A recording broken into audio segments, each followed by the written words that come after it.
Hey guys, it's Doug, and today I'm going to do a video on Dietz lanterns. It's something that I don't see very many of on YouTube, so I thought, well, if anybody should do a video, it should be me, because I do have a couple of them.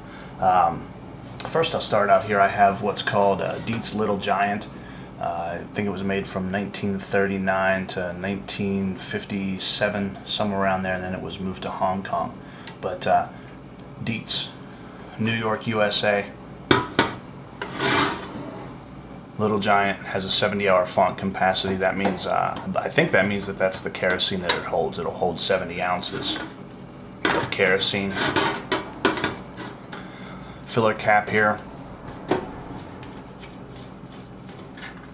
Comes off.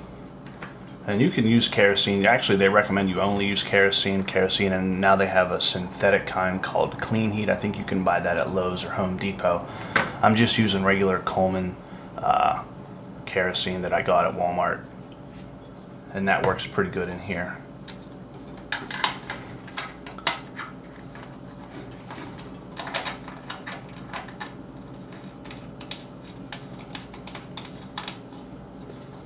Has a wire bail on top. Push your little release here. That brings up the I guess the base here, and that's where the wick comes up. And then you can adjust your wick accordingly. I will fire this up here in a minute. But I would like to say, I don't know, I've looked on Google and I haven't seen anything as far as forums for Dietz lanterns, and I always see them for sale on eBay. Actually, that's where a couple of these came from. But if anybody knows where there's a forum, or maybe start a forum, because these are really fun and interesting, very rustic, so I think that's really cool. A little bit of cleaning on these now. I'm not saying whether it's right or it's wrong, because I don't know. This is just how I do it.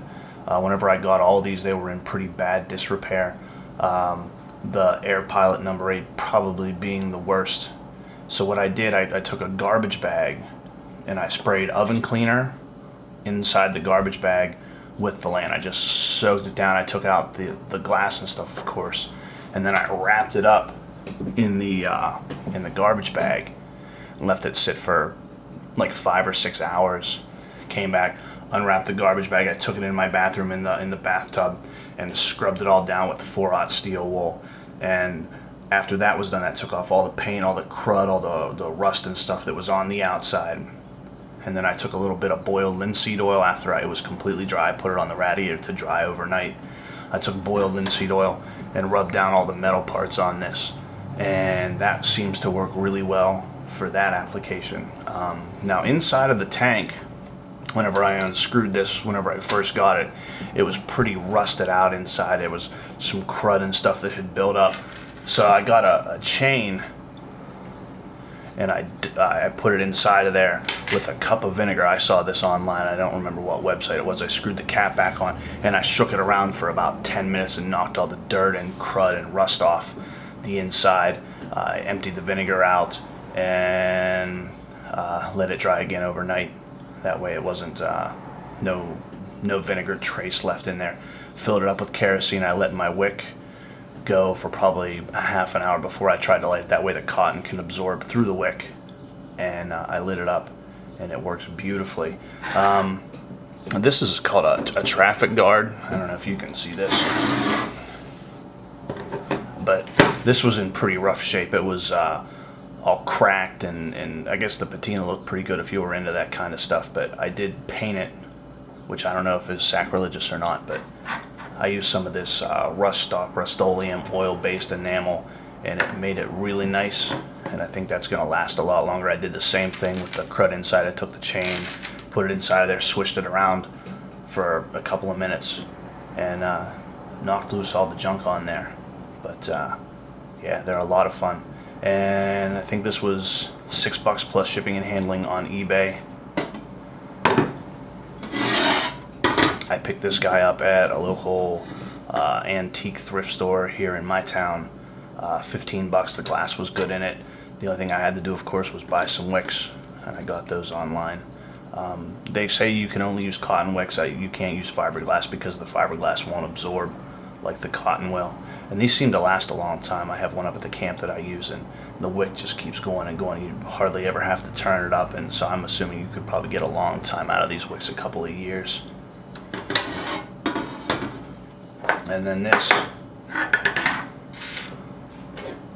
this is the number 8 Air Pilot. I think, and I don't know for sure, I think this might be a replacement globe. I don't know if that was something that was original to that or not. And you can see here where I didn't get all the paint off of it from where the oven cleaner came into play.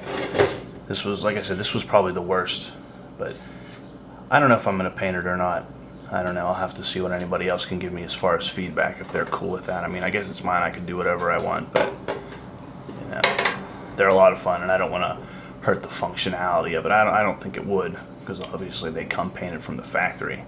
But if somebody, excuse me, if somebody even knows what kind of what kind of paint I could use as far as something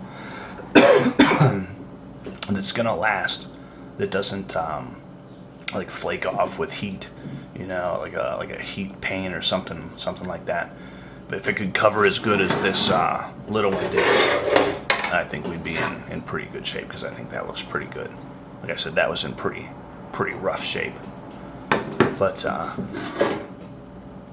gonna go ahead and light this one up for you guys so you guys can see it burn. Push down a little toggle switch there. Fire it up.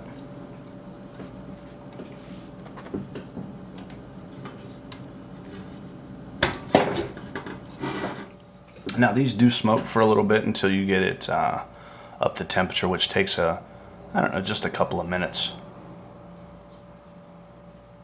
You want to try to have the least amount of black smoke as possible. That way it doesn't interrupt like the visibility of your globe.